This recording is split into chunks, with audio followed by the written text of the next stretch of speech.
지난 2022년 가을 아마존 프라임을 통해 공개된 클로이 모레츠 주연의 SF 드라마 페리퍼럴은 2032년 주인공이 2099년으로 양자 터널링을 통해 의식을 이동시키는 흥미로운 설정을 가지고 있습니다. 과연 양자 터널링은 이런 기술을 가능하게 해줄까요? 안녕하십니까? 아제너드 오 작가입니다. 안녕하세요. 아제너드 2D입니다. 오늘은 페리퍼럴이라는 공상과학 드라마와 거기 등장하는 양자 역학의 원리에 대해서 설명해 주신다고요? 예. 페리퍼럴이라고 하는 이 작품은 2022년 10월부터 12월까지 8부작으로 아마존 프라임에서 방영한 공상과학 미드입니다. 네.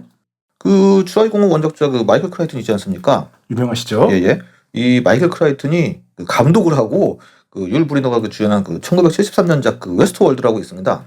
서부 시대를 배경으로 테마파크 내에 설치된 보안관 로봇들이 반란을 일으키는 작품이죠? 예, 맞습니다.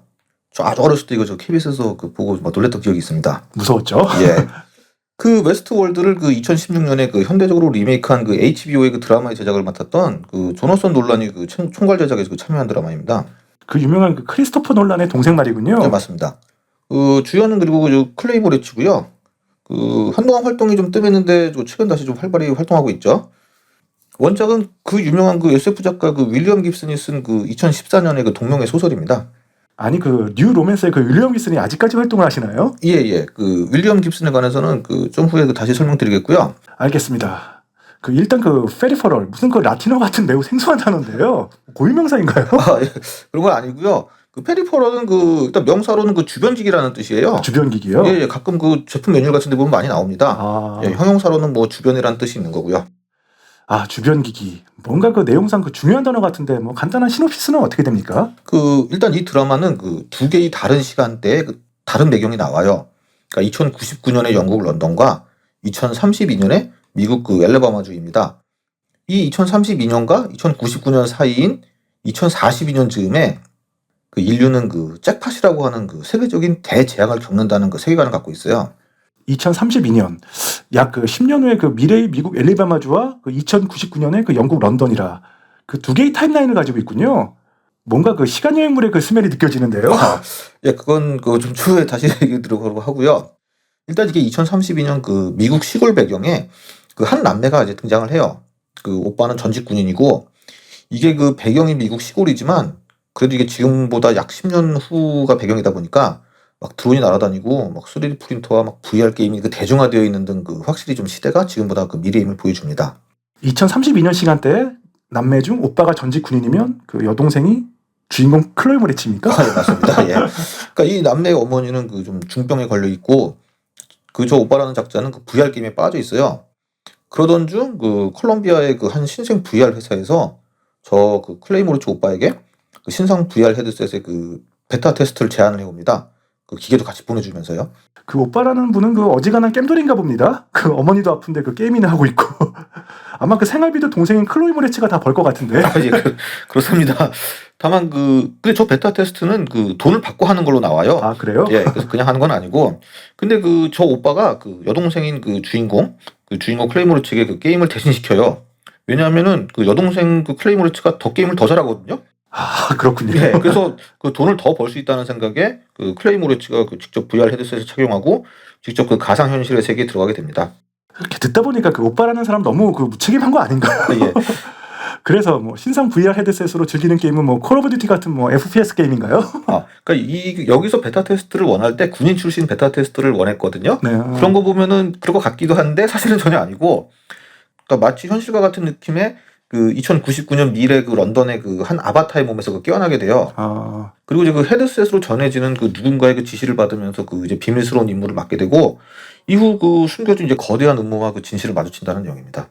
저희가 영화나 드라마 요약해드리는 채널은 아니지만 예. 무척 궁금한데요. 예. 전체적인 설정이 어떻게 되나요? 예, 좀 눈치채신 분들도 있을 것 같은데, 사실 저 VR로 보는 미래 세계는 가상현실이 아니라 실제 미래 세계라는 설정이에요. 그래서 VR 기계의 양자 터널링을 통해 의식만 시간 이동을 해서 미래 세계, 즉 2099년의 런던의 페리퍼럴이라고 불리는 인조인간 혹은 사이보그의 몸을 조종할 수 있다는 개념이에요. 즉 2032년의 VR 헤드셋이 입력장치 역할을 하는 것이고 2099년의 미래의 로봇이 그 출력 장치 역할을 하는 거라고 보면 됩니다. 아 근데 그 양자 터널링을 통해서 그 저렇게 그 미래의 로봇의 몸 안으로 의식만 시간 여행이 가능한가요? 아까 제가 한 바로는 그 양자 터널링을 통해 그 시간 여행이 가능할 수 있는 방법을 설명하는 뭐 그 주류 그 이론은 없어요. 그러니까 그 양자 터널링은 그 일반적으로 그 시간에 따른 이동이라기보다는 그 에너지 장벽을 뛰어넘는 그 입자의 이동을 설명하는 이론이거든요. 그 작년 그 다중우주 편에서 한번 설명해 주셨던 것 같은데 그 양자 터널링의 개념을 간단히 한번 다시 설명 부탁드리겠습니다. 예, 그 양자 터널링이란 그 입자가 그 이제 고전 역학적으로는 그 통과할 수 없는 장벽을 그 통과할 수 있다는 그 양자 역학의 내용 중 하나예요. 초능력인가요? 그러니까 쉽게 말하자면은 그 입자가 통과할 수 없어야 하는 그 장벽의 반대편에 입자가 나타날 수 있는 현상이거든요. 그러니까 이게 우리 실생활 같은 이런 거시적인 크기에서는 이게 일어날 수 없는 일이지만 그 미시 세계에서는 그 입자가 그 파동의 성질을 가지기 때문에 그 파동 함수에 의거해서 그 벽을 뚫고 입자가 그 반대쪽에 튀어나올 확률이 0이 아니에요. 아, 이거 양자역학의 굉장히 중요한 부분 중 하나입니다. 그래서 실제로 그 배터리나 뭐 컴퓨터용 반도체라든지 뭐 주사 터널링 현미경 등에서도 이게 중요한 역할을 해요. 그 실제로 그 관찰되고 있는 이론이군요. 예. 근데 그 이 드라마 그 페리퍼럴에서는 어떤 원리로 그 의식의 시간 여행이 가능하다고 말하는 건가요? 그 양자 터널링과 시간 여행은 사실상 상관없다고 하셨잖아요. 예. 다만 그 한 가지의 추론적인 아이디어는 그 양자 얽힘이 그 시간 루프를 만드는 데 사용될 수 있다는 것인데요. 양자 얽힘이요? 예. 그러니까 이 주장은 그 두 개의 입자가 그 고전 물리학을 이제 거스르는 방식으로 그 상호 연관될 수 있다는 그 양자 얽힘이 그 시간의 흐름을 조작하는 데 사용될 수 있다는 가설인데요. 그 양자 얽힘이라는 것은 그 간단히 말하자면은 그 서로 얽힘 상태에 있는 두 개의 양자 쌍이 있으면은 그 두 개가 얼마나 그 서로 얼마나 멀리 떨어져 있든지 간에 하나의 상태가 결정되면은 나머지 하나의 상태도 그 즉시 바로 결정되어진다는 거예요. 그러니까 이 양자 얽힘을 이제 시간 여행에 사용할 수 있다는 주장은 그 여기서 이게 정보는 그 얽힘 프로세스를 통해 그 시간을 거슬러 전송을 된 다음 그 동일한 시스템에 이전 버전에서 수신된다는 원리라고 합니다. 그러니까 이 아이디어는 그 물체가 시간을 거슬러 여행을 하고 그 과거의 자신과 상호작용할 수 있도록 하는 그 시공간을 통한 그 가상 경로인 그 닫힌 시간 유사 곡선의 그 개념을 기반으로 하는데요. 이거는 그 물체가 시간을 거슬러 여행하고 과거의 자신과 그 상호작용할 수 있도록 하는 그 시공간을 통한 가상의 경로입니다. 가상의 경로요? 이제 뭐 아무튼 이러한 이론들은 좀 사변적이고 완벽하게 검증되지 않은 SF적 그 상상력이 동원된 가설이고요. 어떻게 보면은 그 인터스텔라에 나오는 장면도 이거라고 비슷하다고 할 수 있어요. 아, 그렇군요. 예예. 그래도 역시 양자역학은 가설이라도 어렵네요. 예예. 그 결국 이 드라마 그 페리퍼럴에서 그 아까 설명드린 그 VR 헤드셋에서 그 의식만 분리해서 그 미래의 로봇으로 보내는 그 이런 기술뿐만 아니라 그 미래의 사람들이 그 과거의 사람들에게 그 사람들이 이제 사용하는 컴퓨터 등을 통해 막 돈을 송금한다거나 막 정보를 보낸다거나 이런 통신을 하는 여러 가지 설정들이 나오거든요. 그 미래에서 과거로 말이죠. 그렇죠. 그러니까 SF적 상상력을 동원해서 그 2099년 미래에는 뭐 의식이나 이런 정보 데이터 등을 그 양자역학이나 뭐 양자 터널링을 이용한 뭐 시간 여행이 가능한 입자로 변환하는 장치가 존재한다고 설정을 하면은 그럭저럭 뭐 말이 된다고 할 수는 있죠. 다만 이제 극 중에는 정확히 어떤 원리인지는 자세히 설명하지 않습니다. 근데 그 과거의 그 클로이 모레츠를 그 미래로 보내주는 그 VR 헤드셋은 그럼 뭔가요? 그 저거는 과거 제품이 아니고 그 미래에서 온 것 같은데 무슨 뭐 텔레포트라도 하는 건가요? 아, 그건 이제 좋은 지적인데 저거는 그 설계도 즉 정보 데이터만 미래에서 과거로 전달되고 완성품은 이 과거 그러니까 이 시점에서 3D 프린터를 통해 제작된 거예요. 그러니까 클로이 모레츠가 2032년에 그 지금과는 달리 그 훨씬 발전된 그 3D 프린터 가게에서 일을 하는 설정이거든요. 아, 데이터만 보내지니까 모순은 아니네요. 그렇죠. 근데 그 저렇게 그 미래 인간들이 과거에 개입하고 뭐 또 과거의 인간도 뭐 미래로 개입하다 보면 그 타임 패러독스라고 하나요? 뭐 시간선이 그 엉망으로 되는 거 아닌가요? 그래서 그 이 드라마는 그 스톱이라고 하는 그 일종의 그 병렬 타임라인 존재를 합니다. 병렬 타임라인이요? 예예. 그 나무의 가지 생각하시면 돼요. 그러니까 큰 줄기가 일종의 그 본 타임라인이고 그 미래 인간들이 과거에 개입해서 역사가 변경되거나 뭐 과거 인간의 뭐 의식을 가진 뭐 미래의 로봇까지 조우하게 되면은 그 마치 그 가지처럼 이제 새로운 타임라인이 형성이 되는 거죠. 여기서 또 새롭게 뻗어나가는 타임라인 그 가지는 절대 그 기존의 줄기 타임라인에는 영향을 미치지 못하죠. 뻗어나온 가지니까. 즉 여기서의 스톱이란 그 본질적으로 시간 역수를 우회하는 방법을 만드는 장치로 보시면 됩니다. 그럼 그 마치 다세계석처럼 수만이 갈라지는 세계라고 생각하면 되나요? 예, 맞습니다. 바로 그겁니다. 그러니까 원리는 그거랑 뭐 비슷한 거죠.